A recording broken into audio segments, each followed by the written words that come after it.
Dezembro de 1936. Elias Fausto, interior de São Paulo.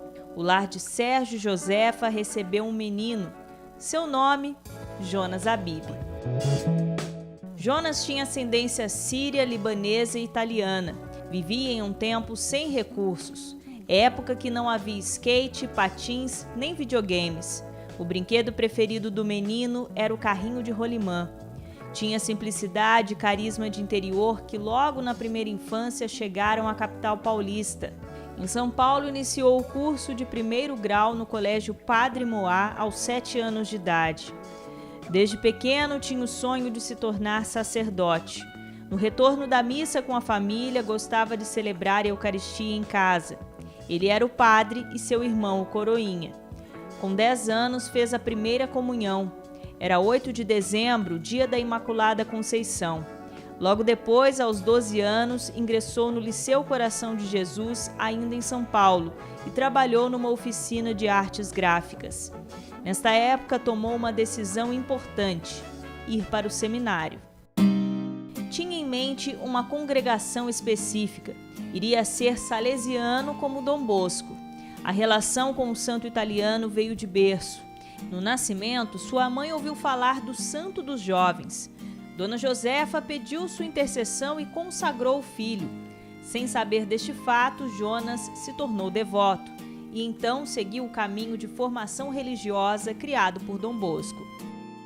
No dia da partida para o seminário, chorou. A despedida da família era um novo desafio para o adolescente, mas teve coragem e seguiu sua vocação.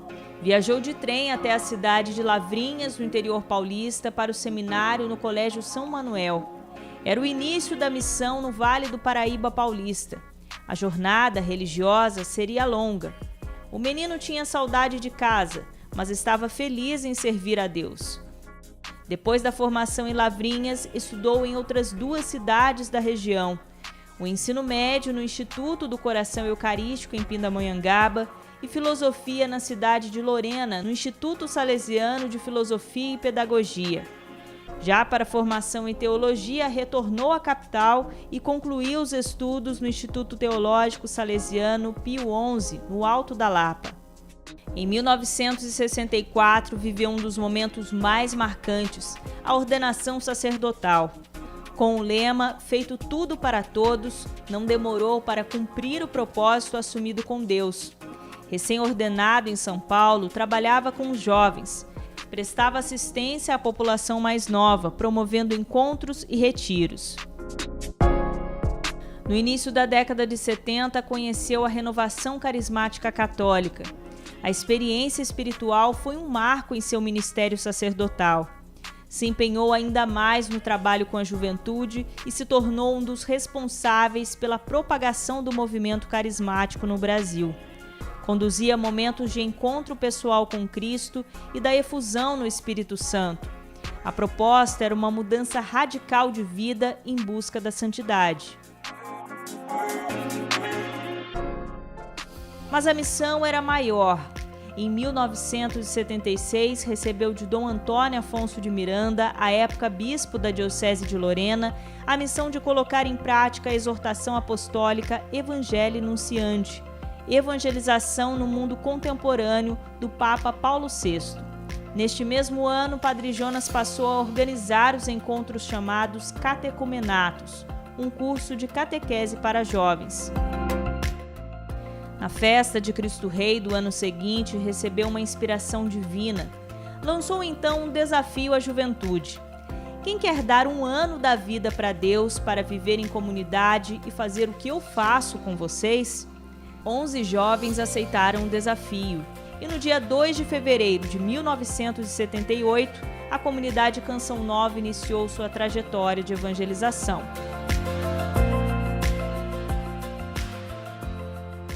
A voz do rádio ocupou as telas da TV e chegou também às plataformas digitais.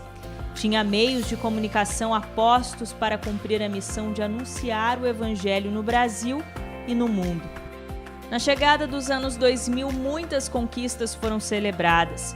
Padre Jonas comemorou 25 anos da comunidade Canção Nova.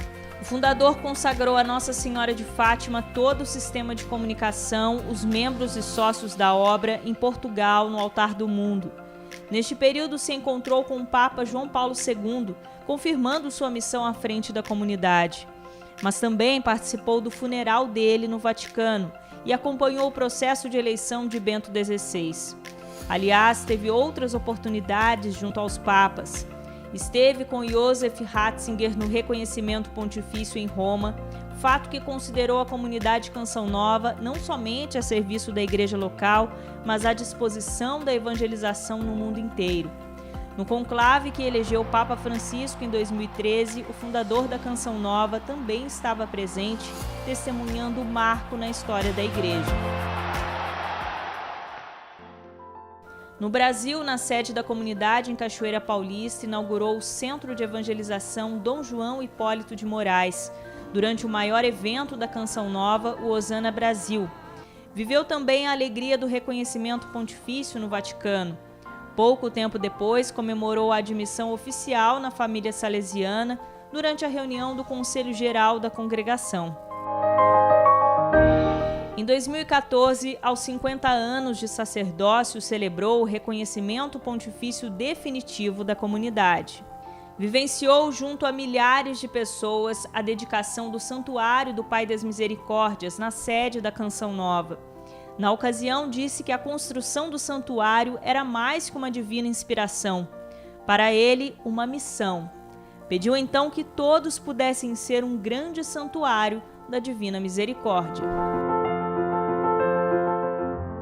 Monsenhor Jonas foi homenageado ao longo de sua trajetória. É possível fazer memória da menção honrosa em sua cidade natal, Elias Fausto, e na Câmara dos Deputados em Brasília pelos 25 anos da Fundação João Paulo II e pelos 30 anos da comunidade Canção Nova. Recebeu de Bento XVI o título de Monsenhor. O pedido foi da própria Diocese de Lorena, no interior de São Paulo. Mérito concedido a padres que se destacam por relevantes serviços prestados à Igreja e ao povo de Deus em suas dioceses.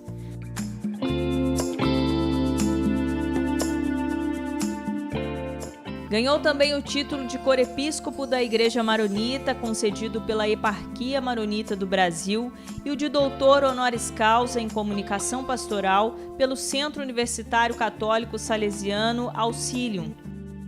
A Casa do Pai das Misericórdias foi local de celebração dos 80 anos de vida. Na ocasião, foi presenteado com um selo comemorativo especial lançado pelos Correios. Mais tarde, em dezembro de 2021, recebeu a condecoração da Ordem de Rio Branco. Considerada uma das mais importantes honrarias do Brasil, a insígnia é um reconhecimento por serviços ou méritos excepcionais. Na ocasião, Monsenhor Jonas foi representado na cerimônia no Palácio do Itamaraty pelos cofundadores da comunidade Canção Nova, Luzia Santiago e Wellington Silva Jardim. Que louvam o Senhor. Com o nascimento da Canção Nova, o canto se tornou uma forma de servir a palavra. Mas a música é um capítulo à parte em sua história. Tinha só 12 anos quando começou a frequentar o coral e a banda do seminário. Na ocasião, aprendeu piano e começou a fazer da música um meio eficaz de evangelização. Como sacerdote no tempo da Jovem Guarda, deu início às composições. Utilizava a melodia e ritmo da época para destacar as letras inéditas. Todos os CDs e DVDs gravados nos últimos anos e todas as obras fonográficas e iniciativas como shows, encontros, louvores e congressos são formas de servir a Deus. Canção Nova, o cântico dos redimidos, o cântico dos homens novos, o cântico do mundo novo. Aos 70 anos de idade, gravou o primeiro DVD musical. O álbum Como é Linda a Nossa Família teve a participação de cantores da Canção Nova e apresenta algumas das melodias consagradas em sua caminhada na música católica. Em minha casa serviremos ao Senhor. A voz que interpretou milhares de canções também pôde ser ouvida pelas diferentes plataformas por meio de suas pregações. Palavras de uma trajetória dedicada à oração, Profecias frutos de uma entrega total ao sagrado, uma ousadia no espírito que se tornou uma marca de seu ministério. Quem acompanhou sabe dizer que não só o conteúdo, mas a maneira de se expressar ao povo destacavam um evangelho vivo e bem vivido. Monsenhor Jonas também ensinou. Como padre recém-ordenado, trabalhava com os jovens lecionando na Faculdade de Ciências e Letras de Lorena. Orientou sobre o diário espiritual e estudo bíblico. Fez com que muitos cristãos compreendessem melhor as promessas e ordens de Deus, além dos princípios eternos. Fiéis que reconheceram também as mensagens divinas e aprenderam a discernir como colocar tudo em prática. Além de palestrante internacional, músico, missionário, comunicador, articulista do portal e da revista Canção Nova, vice-presidente da diretoria executiva da Fraternidade Católica Internacional, um dos membros do Conselho Nacional da Renovação Carismática Católica no Brasil e fundador da comunidade, Padre Jonas colocou a serviço do povo de Deus o dom da escrita. Publicou dezenas de livros autorais, textos oracionais de práticas religiosas ou de reflexões do dia a dia. Publicações que ganharam o Brasil, palavras de inspiração para a vivência cristã. O ministério dentro da Canção Nova foi também inspiração para o surgimento de novas comunidades. Shalom, Arca da Aliança e Comunidade Doce Mãe de Deus são alguns exemplos de vidas missionárias que surgiram a partir da missão idealizada por Monsenhor Jonas Habib. No Brasil já são centenas dessas comunidades, leigos e consagrados, algumas de vida, outras de aliança, e muitas com as duas opções. São como uma nova e perfumada florada na igreja, fiel às suas origens, resgate da vivência do cristianismo e consideradas por João Paulo II como uma nova primavera na igreja. Estão unidas mesmo com a diversidade de carismas. Um homem de Deus sempre preservou uma devoção especial à Virgem Maria. Na simplicidade de criança, aos 13 anos, se consagrou a Nossa Senhora. A partir daí, a oração da Ave Maria se tornou um hábito de todas as noites. Aprendeu ainda muito cedo o quanto a mãe poderia ser auxiliadora dos cristãos. Quem nunca ouviu falar das medalhinhas jogadas em terrenos, casas, lojas, emissoras de rádio, geradoras e retransmissoras de televisão? Em todas as situações, Monsenhor Jonas teve fé e alcançou a graça pelas mãos milagrosas de Nossa Senhora. Como comunicador na Canção Nova, firmou aliança de amor à Mãe Rainha 3 vezes admirável de Schanstatt no ano 2000. Pouco tempo depois, trouxe inclusive o símbolo da devoção para a Chácara Santa Cruz. A ermida dedicada à Mãe Rainha é a presença materna de Maria entre os cristãos e, através da oração diária do Santo Terço rezado no local, o espaço com a imagem de Nossa Senhora de Schanstatt se tornou um dos mais conhecidos do mundo por causa do sistema Canção Nova de comunicação. Na história de Monsenhor Jonas e da Canção Nova não há dúvidas, foi ela quem tudo fez. Para um dos religiosos que mais se destacou na ação evangelizadora da Igreja Católica na América Latina, o maior legado, no entanto, está no carisma Canção Nova, inspirado por Deus. O que eu quero é que os meus vivam o carisma.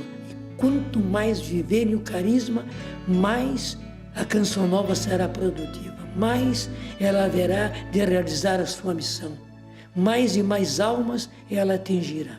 O legado que eu deixo para a Canção Nova agora é o carisma. O carisma sempre motivou o carinho que dedicou ao próximo, aos filhos da comunidade, aos colaboradores da Fundação João Paulo II, às crianças do Instituto ou às assistidas nas obras sociais, aos inúmeros peregrinos que passaram pela sede da Canção Nova ou que estiveram nas casas de missão em diferentes lugares do Brasil e do mundo, ao telespectador, ouvinte e internauta do sistema Canção Nova de comunicação. Para cada pessoa, Padre Jonas dedicou uma experiência diferente. Ao final da sua trajetória terrena, é lembrado como aquele que não só fez tudo para todos, mas pôde ser tudo que Deus sonhou. Como era seu desejo, a missão não termina aqui. Está eternizada em cada coração que levar o carisma adiante.